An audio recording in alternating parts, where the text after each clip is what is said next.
Ya, selamat pagi. Ya, hari ini saya mau berbicara tentang satu topik, yaitu titik balik. Karena sesuai dengan topik bulanan kita, mengalami Tuhan ya. Karena saya percaya bahwa sejak Tuhan Yesus hadir ke tengah-tengah dunia ini, Dia tidak pernah berencana untuk membentuk satu agama dan mempertahankan agama itu. Sehingga apa yang hari ini kita ada, Dia mau bukan kita menjadi orang yang beragama, tetapi kita mau menjadi orang yang benar-benar membangun hubungan dengan Tuhan. Dan kita mau mengalami Tuhan setiap hari. Nah saudara, kadang kita nggak sadar bahwa kita melakukan tradisi-tradisi, aturan-aturan yang ada di dalam gereja kita, sehingga kita menjadi orang yang dikatakan adalah agama tradisi. Ya, kita lihat apa itu arti kata tradisi ya. Sorry. Ya. Iya. Jadi saudara, kata tradisi atau leluri adalah sebuah bentuk perbuatan yang dilakukan berulang-ulang dengan cara yang sama. Kebiasaan yang diulang-ulang ini dilakukan secara terus-menerus karena dinilai bermanfaat bagi sekelompok orang. Sehingga sekelompok orang tersebut melestarikannya. Nah saudara, jadi kalau kita hanya beragama dengan aturan-aturan yang sudah kita buat, yang sudah kita bentuk, sehingga kita berulang-ulang melakukan itu, tanpa sadar kita menjadi orang yang melakukan agama itu atau kepercayaan itu secara tradisi. Ya, kita lihat apa yang dilakukan oleh bangsa Israel ketika Tuhan membuat atau menurunkan satu hukum bagi mereka, lalu mereka melakukan ibadah itu atau aturan-aturan dalam ibadah mereka ketika mereka ada di padang gurun. Namanya ibadah di dalam tabernakel ya. Saudara, kalau kita lihat mulai daripada tabernakel ini perabotannya, ini bentuknya. Jadi ada ruang kudus. Ini ruang kudus, ruang maha kudus nggak kelihatan ya, saudara. Nah ini ada pelataran, yang pertama ada mesbah ini, mesbah korban ini pelataran. Sesudah pelataran di dalam kotak atau ruangan ini ada tempat kudus dan tempat maha kudus. Jadi dibagi tiga. Kalau kita lihat saudara, mulai dari pelataran ada mesbah perapian, di sana ada kaki dian, ada meja roti sajian, ada mesbah dupa emas, ada di sini tabut perjanjian. Sebenarnya semua ini yang dilakukan di dalam tabernakel ini yang kemudian dibangunlah bait suci ini yang diambil dari ini ya, diambil dari ini. Contohnya diambil dari ini lalu dibuatlah ini, jadi ada di sini ada pelataran, di sini imam-imam orang Lewi, dan di sini juga ada mereka boleh masuk sampai ke sini, dan yang masuk hanya di gedung ini atau di yang di sini ya. Itu hanya imam besar atau imam kepala. Nah saudara, semua ini dilakukan Tuhan kepada mereka, diturunkan Tuhan, diajarkan Tuhan kepada mereka. Sebenarnya semua ini hanyalah satu bayangan saja tentang apa yang akan datang, yang wujudnya adalah Kristus. Kristus akan masuk di sini sama seperti sini, masuk ada kambing domba yang masuk, kambing domba disembelih di sini, lalu lemaknya dan beberapa bagian tubuhnya dibakar. Lalu sesudah itu mereka bawa lagi wewangian dan sebagainya. Adalah korban, mulai dari korban seperti ini, korban anak domba ini adalah gambaran tentang nantinya Yesus akan datang sebagai korban anak domba Allah. Dia sendiri yang akan mati, kalau di sini ada mesbah korban bakaran. Dia yang akan mati sehingga dia akan membawa darahnya masuk. Dia mengorbankan dirinya, membawa darahnya masuk sampai ke ruang maha kudus untuk menghapus dosa kita. Nah di sini saudara, di bait Salomo ini. Nah ketika Yesus mati pada jam 3 sore, Alkitab katakan di sini bahwa tabir yang menutupi pintu ini yang hanya bisa dibuka oleh imam, masuk ke dalam terus tertutup lagi, ini terbelah dan jatuh. Maksudnya apa? Sudah tidak ada lagi fungsi bait Allah karena sudah tergenapi di dalam diri Yesus. Jadi bait Allah ini, mengapa Tuhan izinkan bait Allah Salomo ini yang ada dengan perangkat dan aturan, ada perabotan-perabotan yang melambangkan tentang Kristus itu sendiri. Kenapa Tuhan izinkan pada tahun 70 itu hancur dan hilang sampai hari ini? Mengapa? Pertanyaannya begitu, jawabannya karena memang sudah tidak ada lagi fungsinya. Rasul Paulus katakan, tidak tahukah kamu bahwa kamu adalah baitnya Allah. Jadi itu tidak kebetulan bait Allah ini dirubuhkan atau diratakan dengan tanah. Dan itu sudah dinubuatkan oleh Yesus sebelum dia mati. Nah saudara, begitupun kita sebagai gereja Tuhan. Hari ini kita tanpa sadar, kita menganggap bahwa gedung gereja ini adalah tempat untuk bertemu dengan Tuhan. Satu-satunya tempat untuk kita mencari Tuhan, berjumpa dengan Tuhan.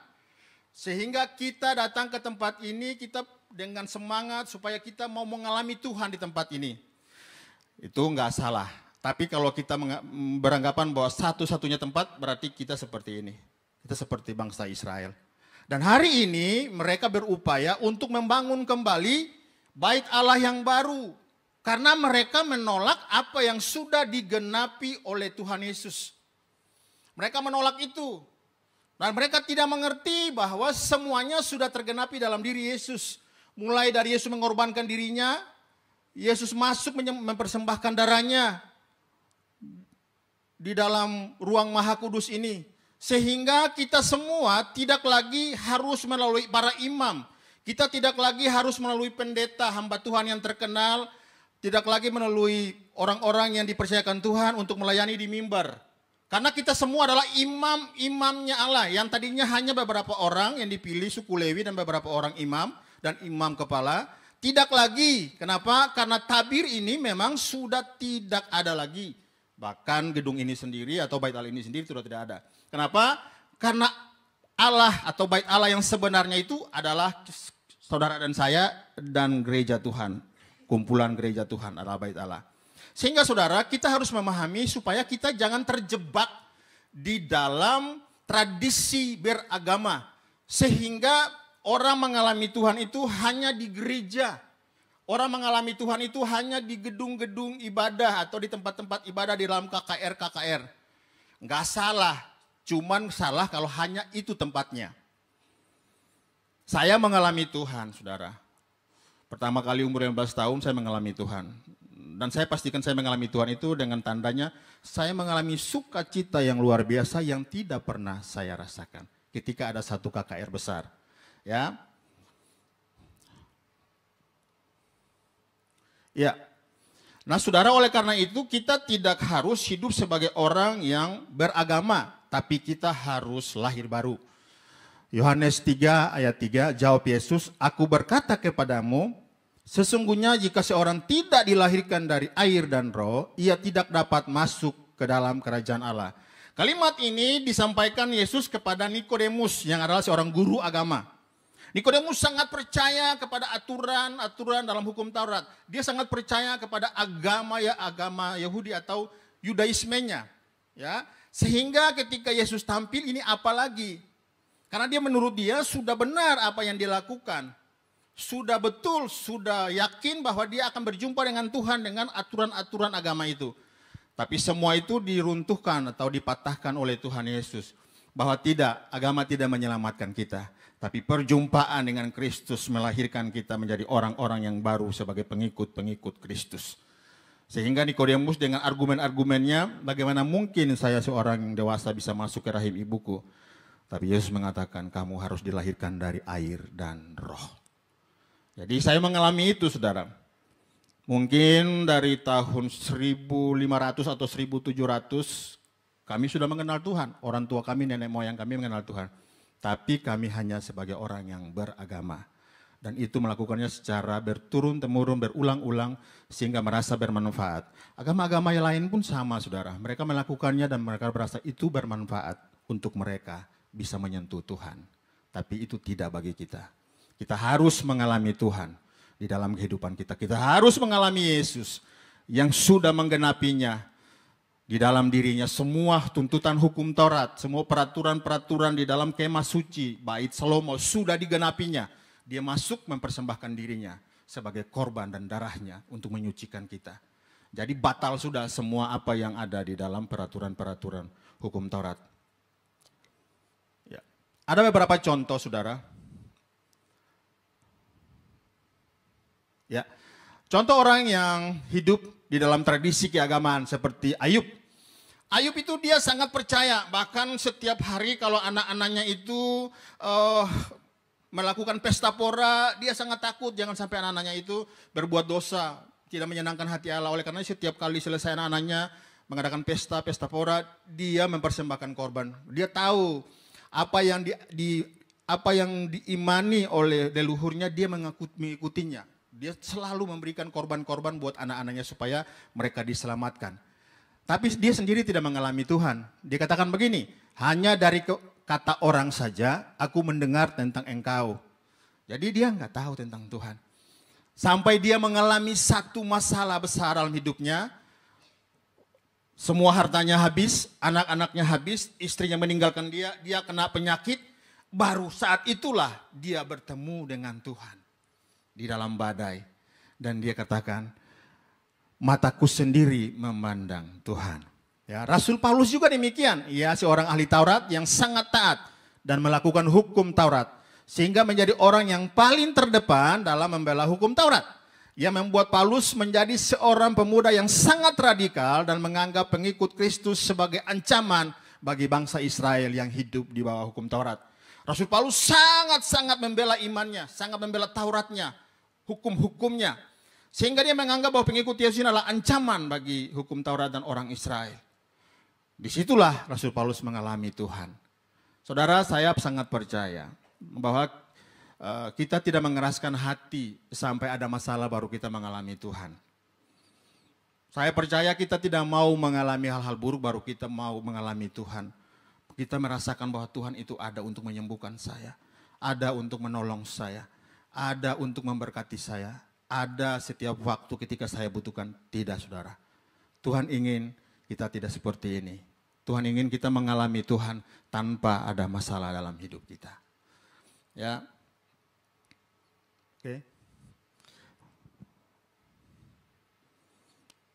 Nah, saudara, kita lihat mereka yang mengalami Tuhan. Sakeus ini ketika Yesus hadir di kota itu, di kota Yerusalem atau di Israel, Sakeus sudah mendengar tentang siapakah Yesus ini, tapi berjumpa belum. Dia tidak tahu seperti apa Yesus yang dikatakan orang itu. Lalu satu saat dia pingin sekali, rindu sekali untuk melihat siapakah Yesus itu. Lalu saudara, ketika Yesus datang di daerahnya, melewati daerahnya, dia seorang yang pendek, wah dia nggak mungkin lah terobos itu balekade atau kerumunan orang yang begitu ketat. Sehingga dia memutuskan untuk naik ke pohon ara. Saudara lihat, dia hanya ingin melihat Yesus dari jauh. Tapi tanpa sadar, segala usaha dan upaya Sakeus telah mencuri perhatian Yesus. Tanpa sadar. Dia tuh nggak pingin bertemu atau memegang Yesus. Sama seperti orang lain ikut selfie-selfie atau foto-foto, enggak, saudara. Dia hanya ingin melihat saja. Dia sudah senang. Tapi dia tidak menyangka bahwa apa yang dia lakukan itu mencuri perhatian Yesus. Sehingga Yesus tahu ini orang luar biasa ini. Hanya ingin melihat aku, dia berusaha untuk memanjat pohon itu. Lalu Tuhan katakan, Sakeus turunlah. Dan terjadilah sukacita besar di dalam rumah Sakeus. Hari itu Sakeus mengalami Tuhan. Dan dia bertobat sungguh-sungguh menjadi pengikut Kristus. Bahkan dia katakan, apapun mungkin aku sudah memeras orang-orang itu, aku akan mengembalikannya 4 kali lipat. Oke? Contoh lagi, seorang perempuan yang mengalami pendarahan selama 12 tahun. Ya, saudara, sebelum saya sampaikan bahwa di zaman itu, kalau orang yang wanita yang datang bulan, itu dia harus mengasingkan dirinya dari perkemahan Bukan saja dari rumahnya tapi dari perkemahan. Misalnya ini desa, dia harus menyingkir ke belakang desa.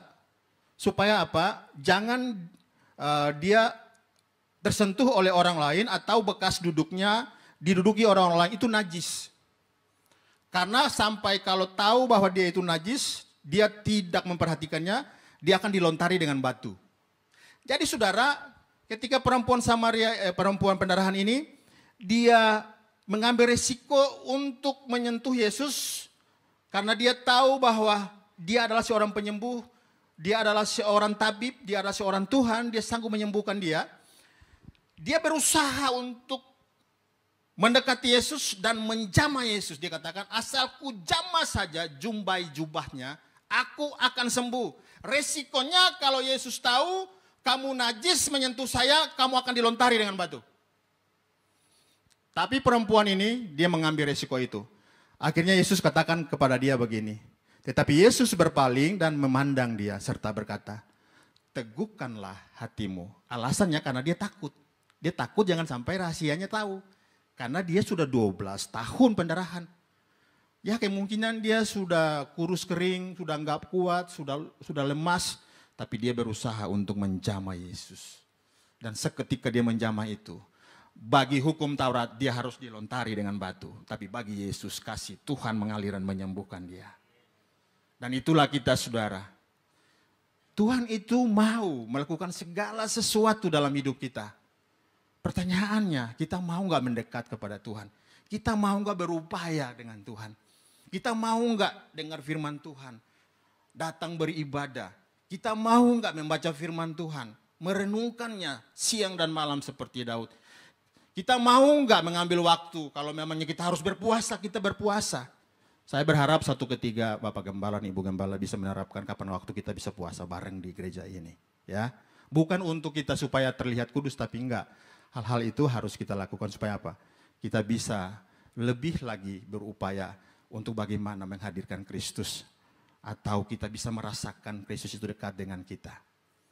Nah saudara, saya mengalami Tuhan itu dalam pertobatan saya 2 kali. Yang pertama di umur 15, yang kedua ketika saya sudah di Jakarta. Dalam satu situasi saya putus asa, saya pikir Tuhan sudah meninggalkan saya menentang Tuhan begini. Tuhan kalau saya bisa jadi orang baik, hentikan langkah saya dengan cara apapun. Dan Tuhan lakukan itu, Tuhan hentikan langkah saya. Dan ketika saya dalam masalah besar, saya dalam kekalutan, sama seperti Yunus, Tuhan katakan begini buat saya. Dalam satu lagu, Yunus di perut ikan, karena dia dikasih Tuhan maka dibebaskan. Sewaktu itu saudara, memang saya teringat bahwa ketika umur 15, ketika saya bertobat, lalu dalam proses sekolah saya sudah bernatsar untuk menjadi seorang hamba Tuhan. Tapi saya lupa, saya kacau di rumah, saya pengen berantem lah segala macam, saya keluar dari rumah, lalu sesudah itu saya lulus, saya lari ke Jakarta. Lupalah sudah apa yang menjadi natsar saya. Tapi ketika saya dalam masalah, Tuhan kembali mengingatkan saya kepada natsar saya. Dengan satu lagu anak-anak yang waktu kita sekolah minggu, tentang Yunus di perut ikan, saya pikir ini lagu apa, saya udah lupa. Tiba-tiba saya ingat, oh iya saya pernah bernatsar. Tapi bagaimana mungkin, saya ini dalam masalah besar. Ya. Mungkin saya tidak sempat untuk memberitakan firman Tuhan. Tapi Tuhan menunjukkan hari ini saya ada di tempat ini. Untuk memberitakan firman Tuhan. Saya mengalami Tuhan. Ya saudara. Dan saya berharap kita semua akan mengalami Tuhan. Pertanyaannya. Ayub masanya beda. Murid-murid mereka berjumpa dengan Tuhan. Lalu kita ini bagaimana kita mengalami Tuhan? Yang pertama, saudara, 3.000 orang ini yang bertobat ini mereka tidak melihat Yesus lagi. Ini mereka hanya melihat para murid ketika mereka dipenuhi Roh Kudus. Mereka keluar dari ruang itu, dari loteng Yerusalem. Lalu Petrus berkhotbah, mereka ikut menyampaikan firman Tuhan, menyebar di sekelompok orang itu. Kurang lebih situ ada 3.000 orang yang mendekati mereka karena mereka takjub dengan pencurahan Roh Kudus. Mereka pikir apa yang membakar rumah orang itu. Tapi rumah mereka nggak terbakar. Tadi ada api besar turun tapi mereka nggak terbakar. Pada mereka lagi melongo, keluarlah para murid lalu Petrus berkhotbah. Ketika Petrus berkhotbah maka terjadilah di situ mereka menerima firman Tuhan. Dan seketika itu juga 3.000 orang percaya kepada Yesus. Dan itu yang terjadi pada hari-hari ini. Di ibadah-ibadah gereja, di KKR-KKR besar, di tempat-tempat yang Tuhan izinkan, terjadi kegerakan rohani, terjadi pertobatan. Jadi kita nggak perlu melihat Yesus, makanya Yesus berkata begini, berbahagialah kamu yang tidak melihat aku, namun percaya. Dalam pengertian kita hari ini 2000 tahun sudah kita ada di hari ini, kita tidak pernah tahu siapa Yesus itu. Apakah benar dia berjenggot kah? Dia tinggi ganteng kah? Atau dia hitam seperti saya? Kita kan nggak tahu, saudara. Tapi hari ini kita percaya bahwa Yesus pernah ada. Dan hari ini kita percaya hanya karena Injil saja, sama seperti saya. Hanya mendengar Injil dalam sebuah KKR, hati saya disentuh dan saya dipulihkan Tuhan hari itu.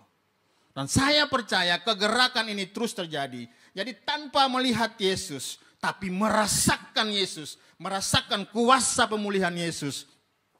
Sama seperti Sida-Sida, kepala penjara, dan Lydia. Banyak contoh-contoh Alkitab yang tanpa melihat Yesus, tapi hanya membaca firman Tuhan, lalu mereka dipulihkan oleh Tuhan, tersentuh hatinya. Mereka semua bertobat karena Tuhan. Ya, karena apa Bapak Ibu? Agama itu tidak akan menyelamatkan saya, tadi saya sudah bahas, agama hanyalah aturan-aturan. Kalau saya ambil dari bahasa Indonesianya, sistem yang mengatur kepercayaan serta peribadatan kepada Tuhan, serta tata kaidah yang berhubungan dengan adat istiadat, masih berhubungan. Dan pandangan dunia yang menghubungkan manusia dengan tatanan kehidupan. Jadi tidak beda jauh dengan tradisi tadi saudara. Tata cara, aturan ya. Kita di sini datang nyanyi 2 lagu, nyanyi 3 lagu penyembahan, habis itu lagu cepat, habis itu dengar firman, habis itu doa berkat, habis itu pulang. Jangan kita terjebak dengan ini saudara. Kalau kita terjebak, makanya kita akan berpikir bahwa kalau mau cari Tuhan harus ibadah setiap hari. Padahal Tuhan ingin kita mengalaminya setiap hari. Pada satu ketika, saya waktu berawal bertobat, lalu teman-teman saya bilang, Bung kita doain orang. Oke kita doain orang, di mana di klinik? Ayo kita ke klinik. Doain 1, 2 orang, 3 orang, 4 orang. Gak ada yang sembuh, meninggal semua. Karena kita doain orang itu orang-orang pakaian putau, narkoba segala macam. Di tahun 2003 sampai 2007 itu orang meninggal kurang lebih baik di luar maupun di dalam penjara itu kurang lebih setiap hari itu kalau dalam penjara satu penjara aja bisa 10-15 orang ya. Dan waktu itu kita mendoakan orang. Terus udah 4 orang meninggal, teman saya, Bung ayo kita doain orang. Saya colek dia, saya bilang begini, udah 4 orang kita doain meninggal semua. Karena dia tidak ikut dalam doa, dia hanya ngajak dan dia ikut aja, saya yang berdoa. Jadi dia nggak sadar bahwa saya mengalami ketakutan kalau mendoakan orang. Saya sudah takut saudara. Lalu saya bilang, udah 4 orang, mati semua. Ini kalau kita doain lagi pasti mati lagi saya bilang. Lalu dia mikir, dia bilang, kan mereka pemakai narkoba, yang penting kan mereka selamat. Iya tapi saya yang berdoa. Kamu nggak tahu rasanya doain orang mati itu kayak apa. Ya, doa pagi, sore, siang meninggal, doa siang, sore meninggal, doa malam, pagi meninggal. Akhirnya kita doain lagi. Habis doa, 2 orang lagi meninggal saudara. Saya bilang, gue bilang nggak usah gitu loh. Nggak usah kita doain, pasti mati kalau saya doain gitu loh. Akhirnya saudara, satu ketika, tengah malam saya dibangunkan oleh satu teman. Bung, itu udah mau mati itu, dia pemakai narkoba berat. Saya bangun, saya lihat jam 2 pagi. Waduh. Lalu saya bilang, tar ya. Sekarang saya duduk lama, dia, ayo Bung, udah mau mati. Udah mau meninggal gitu. Saya tuh antara mau melangkah dan mendoakan dan ketakutan. Dalam hati saya begini, Tuhan, saya ngomong gitu ya, walaupun gak kedengaran gitu.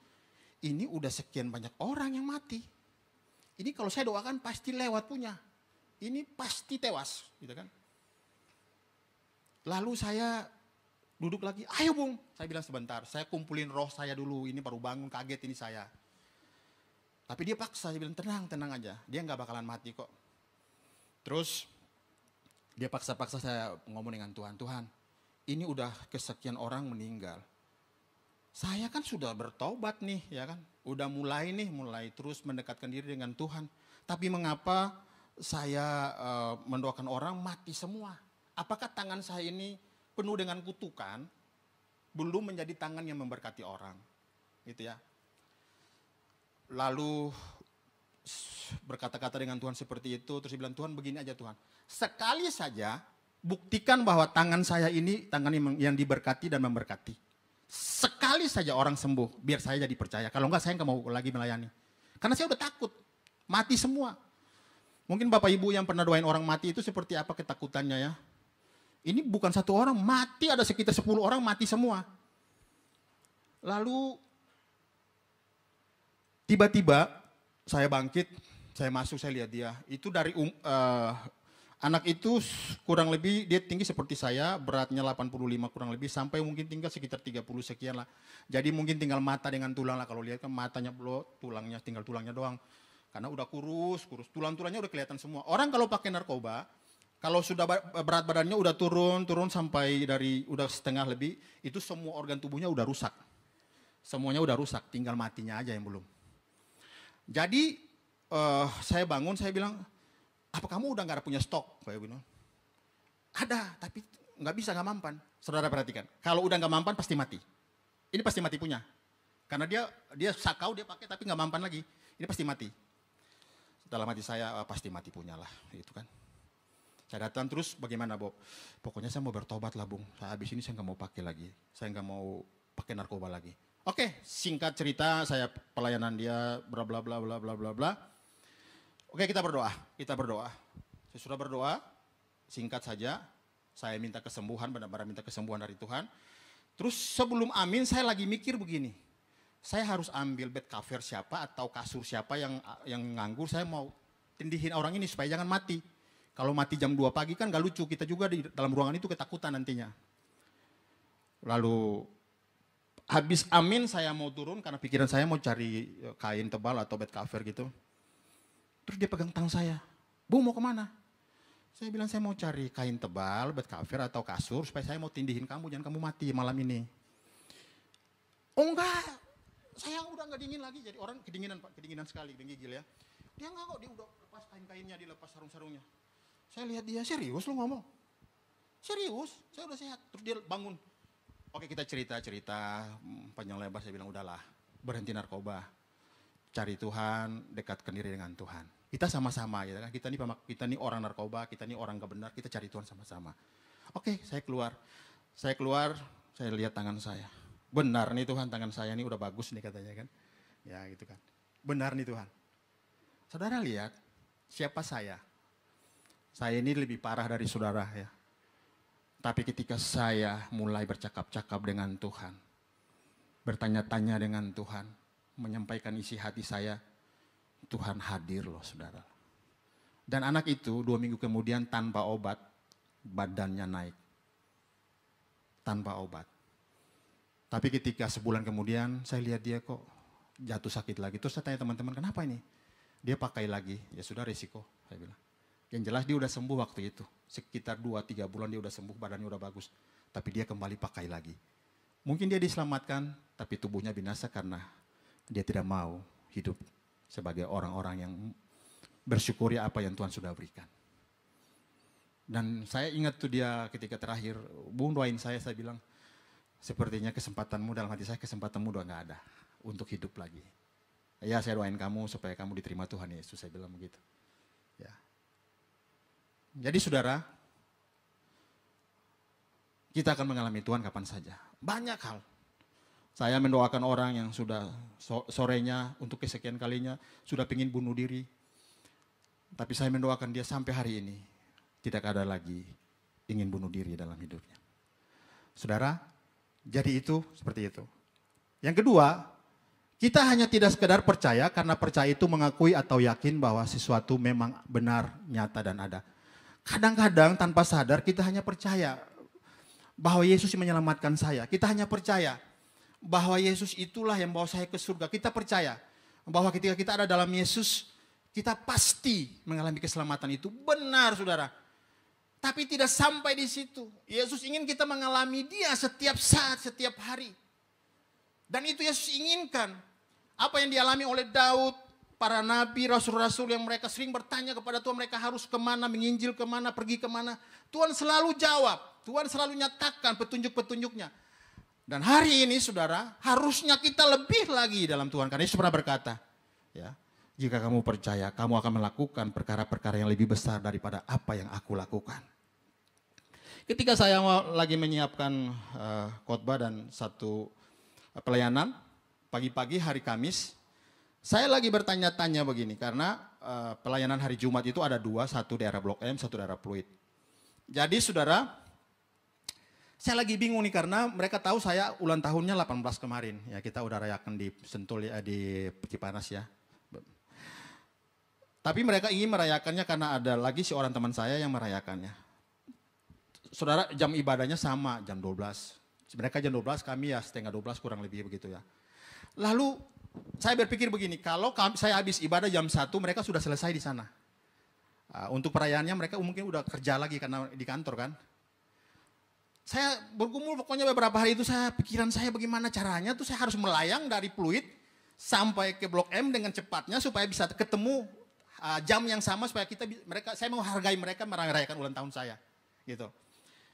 Ketika bangun pagi hari jam 7-an gitu, jam hari Kamisnya, saya buka WA saya lihat ada WA dari salah satu manajernya. Pak Bob, bisa nggak dimajuin jam 11 ibadah kita karena Miss mau ikut, CEO-nya mau ikut. Saya baca terus, saya ingat, ini loh saya lagi bergumul bagaimana caranya nih supaya saya bisa nyampe di sana. Dimajuin jam 11, saya bilang, thank you Tuhan. Berkali-kali engkau nyatakan bahwa engkau ada dengan saya gitu. Hal-hal kecil saudara. Menurut saya kalau saya nggak ikut juga nggak apa-apa, tapi saya ingin menghargai mereka yang sudah menyiapkan itu. Minggu lalu nggak jadi lagi, dan mereka mau melakukannya. Dan itu tidak pernah dimajuin jamnya, kecuali hari itu. Kemarin itu saudara, hari Jumatnya. Saya sukacita sekali saudara. Pokoknya kalau kerajaan sorga hadir di tengah-tengah kita itu yang pertama itu sukacita yang luar biasa. Hal yang kecil tapi saya tahu Tuhan terus mendengarkan saya dan dia ada buat saya.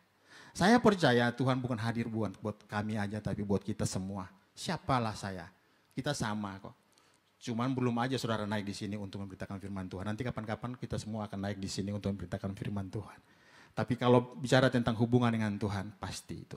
Makanya saudara, kita harus bangun hubungan dengan Tuhan. Karena kalau kita bangun hubungan dengan Tuhan, dalam pengertiannya kesinambungan, interaksi antara dua orang atau lebih yang memudahkan proses pengenalan satu akan yang lain. Jadi kalau kita percaya Yesus itu ada, kita harus bangun hubungan dengan dia. Supaya proses pengenalan kita dengan Kristus itu pun semakin hari, semakin dalam, semakin mengerti satu dengan yang lainnya. Saya percaya yang punya anak-anak di sini seperti Pak Setiadi, ya kan, Pak Alex. Rindu sekali anak-anaknya itu setiap hari berhadapan dan bapak-bapak yang lain, ya, Pas Jasa dan yang lainnya.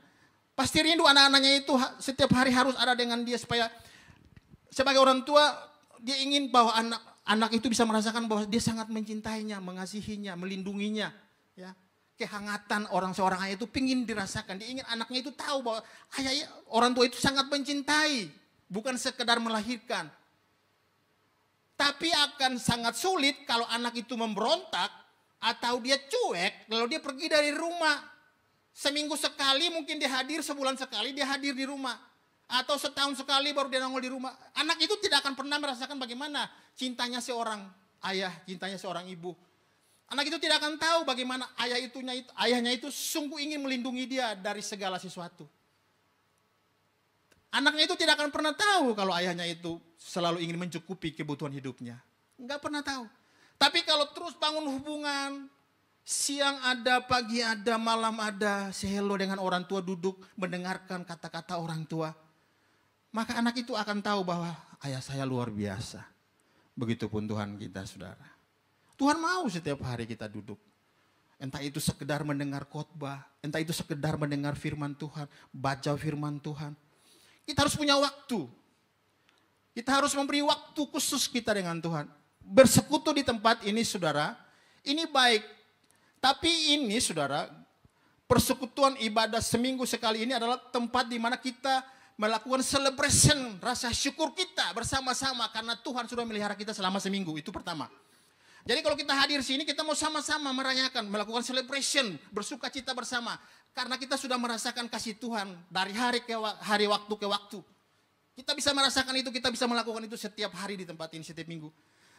Kenapa? Karena hari-hari yang lain kita mengalami Tuhan. Sama seperti yang mereka yang ada di dalam toko-toko Alkitab. Dan tadi yang saya sudah saksikan. Tuhan mau kita merayakan supaya apa? Setiap minggu itu kita datang dengan sukacita. Bukan kita, karena kita mumet setiap hari kita datang mau menemukan Tuhan, saudara. Itu pengertian yang agak keliru dan salah. Sebenarnya tempat ini, gereja ini, seminggu sekali, kita datang benar-benar untuk celebration saja. Dan menerima kembali impartasi dari Tuhan lewat pemimpin. Jadi celebration, impartasi, kita pulang lagi, kita lakukan lagi, kita mengalami Tuhan lagi. Kita bersyukur lagi, kita bersuka cita lagi, kita datang lagi setiap minggu. Itu yang harus terjadi di dalam gereja Tuhan. Jadi apa yang kita lakukan hari ini, saudara? Kita harus mengalami titik balik, mengalami Tuhan setiap hari. Bukan saja waktu bertobat, bukan saja tunggu ada masalah, tapi Tuhan mau kita hidup dengan sukacita dan damai sejahtera. Karena kita merasakan kasih Tuhan setiap hari. Tuhan Yesus memberkati kita.